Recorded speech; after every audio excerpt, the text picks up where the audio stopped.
into this homecoming recap. First of all, you see it. You see it. You see it. But yeah, I'm gonna get into the positives, and I got a lot of footage and a lot of stuff that I'm gonna show y'all. So make sure y'all stay for the whole video. At the end, I got some highlights from the SOS at the halftime show. So yeah, just you gotta watch this whole one. I'm gonna talk about homecoming overall, and of course, I'm gonna talk about the football game. I'm gonna start off with some positives overall. Overall, it was a great experience. A great experience. That was the most people I've ever seen at a Bowie State homecoming game, or at a Bowie State game in general. The official numbers came in over 4,300 people in the building. A complete sellout. Complete sellout. A complete sellout. Amazing. The tailgate, man, it was, I swear I saw about probably, a whole row of just different tailgating on both sides. The moment I got out the car, everybody's like, hey, you want this, you want that. I mean, it was a beautiful day. The campus, oh my goodness, beautiful. I keep telling y'all, I graduated 2011. The campus looks like a whole different school, man. It was lovely. Great atmosphere at the game. Beautiful campus. It was a great time, We've come a very, very long way. Now let's get into the game. Same issue we've been having all year. Our offense has not figured out a way to get on track this entire season. That's the issue. Sometimes it's pass blocking, sometimes it's run blocking, sometimes it's turnovers, sometimes it's the passing game, a lot of times it's the running game. And on top of some personnel groupings, also play calling. Like, we got to be honest. I don't know how many times you want to run on first down, run on second down, and then try to throw it on third down. Like, how many times you going to do that? Personnel groupings. Sometimes it's like, who do you have on the field and why? Who's getting touches? But just overall, the offense has been struggling the entire year. That's just what it comes down to. You saw that yesterday. 8 total first downs in the entire game. Less than 200 total yards in the entire game. Not a single point in the entire second half. Only 3 points in the second quarter. Had 13 points in the first quarter. 6 of those came from returning back to opening kickoff. And let me just tell you, man, the way the game started, I just knew it was going to be our day. We start off the game, opening kickoff, gone for a touchdown. It's looking like it's our day. Then, right after that, their first offensive play, we get an interception. So I'm like, oh man, them boys shook. This is our day. Problem was, couldn't capitalize. Ran an opening kickoff back, so we on the board. Get an interception, we're on our plus side of the field, didn't do anything with it. There were several opportunities in that first half with amazing field position where we did absolutely nothing with it. That's been our problem this year.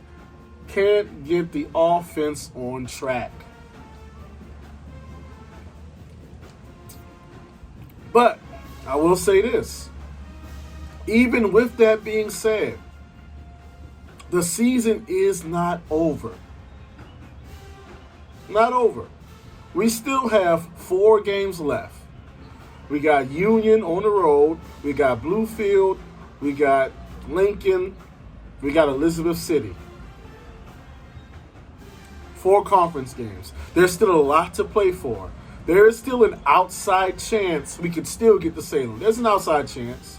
Small chance, but a chance. Because you got to understand, State still has to play Union, and they still have to play Lincoln. And Lincoln is ain't no slouch. Same thing with Union. Union still has to play us, and they still have to play State. We can still go 7-3 this year, which would be an improvement from last year.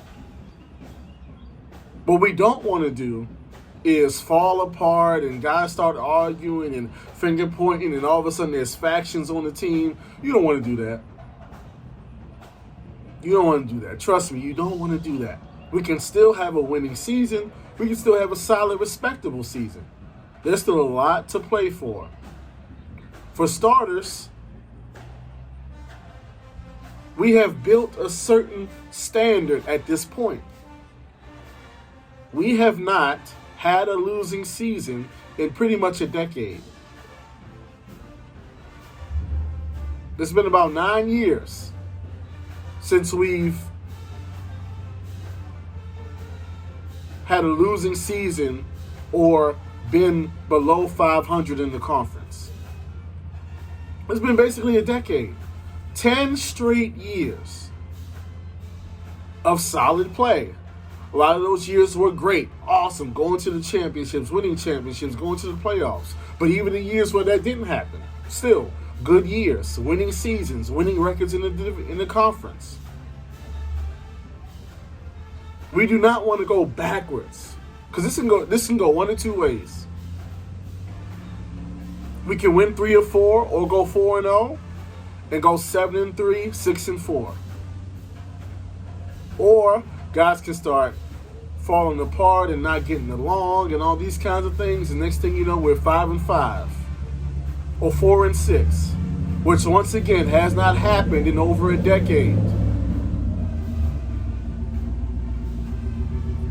And I'm telling you guys, you don't want that to happen. You don't want to be the era that, oh, this is where it fell apart. This is where it went downhill. There's still a lot to play for, and you still have the talent in that locker room to win these games. The talent is there. Yes, we can. The main thing we got to do, we just got to figure out some ways to get some big plays.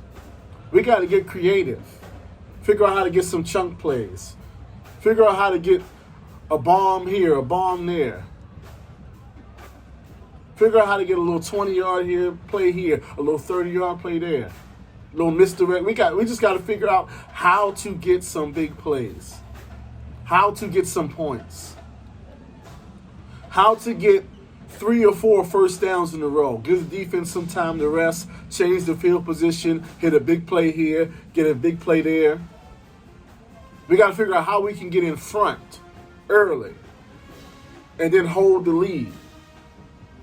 That's all we got to do.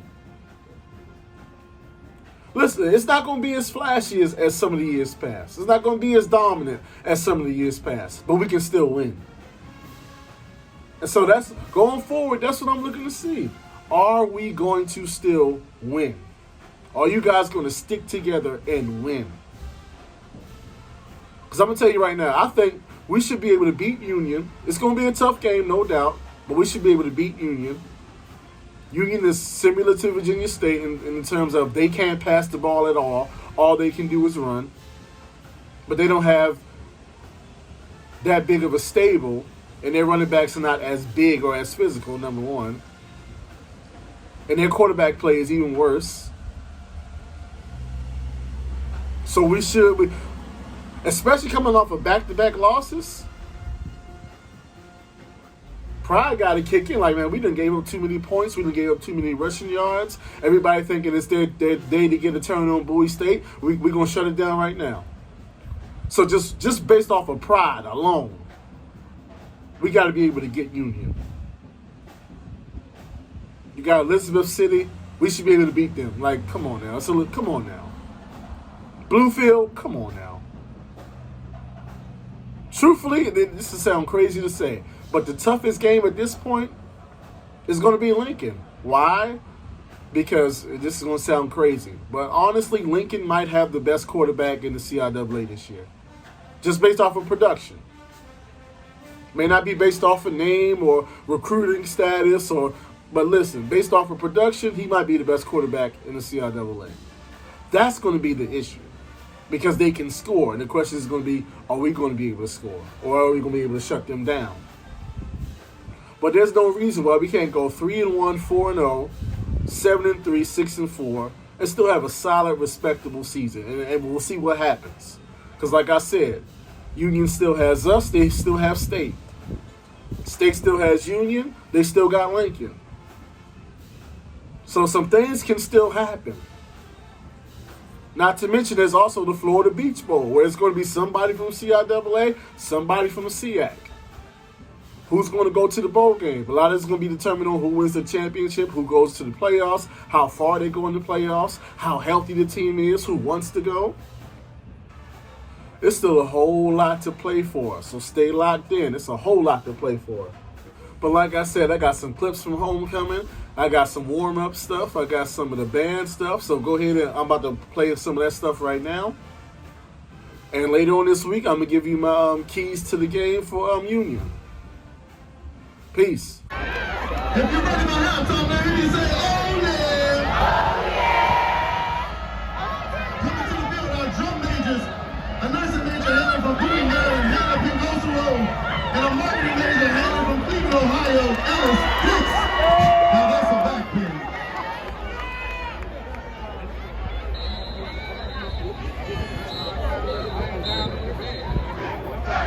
Let's go, SOS!